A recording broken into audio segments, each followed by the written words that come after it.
Hi guys, thanks so much for joining us today. I'm Lydia, the Global Education Director here at LashboxLA. Thanks so much for your questions and for your comments. Keep them coming.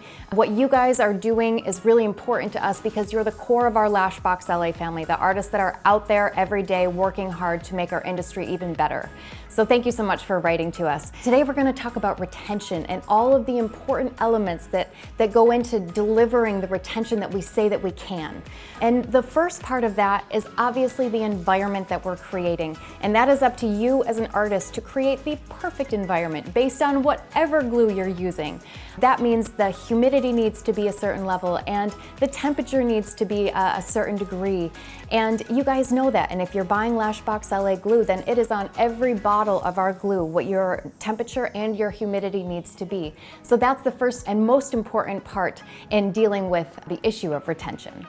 Another important part of retention is the placement of the fan base on the natural lash. If the fan base isn't perfect to begin with, don't place it. You know that. If you've taken our class, I've probably talked about that for way too long, or if you're about to, then prepare, because you're going to hear about that a lot. If that fan base is not perfect, put that one aside. But when you have the perfect fan base, that needs to be attached and adhered right to the base of that natural lash, 90 degrees from the lid.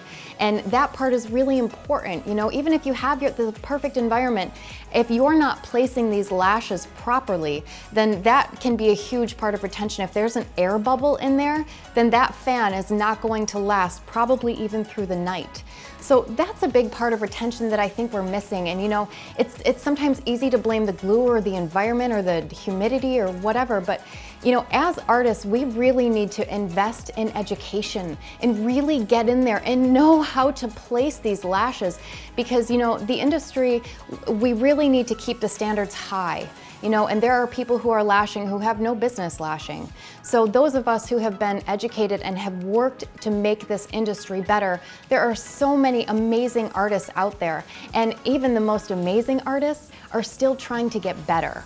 So I say it with all the love in my heart, keep learning, keep, you know, educating yourself, because there are new products out there and new ways to lash even better.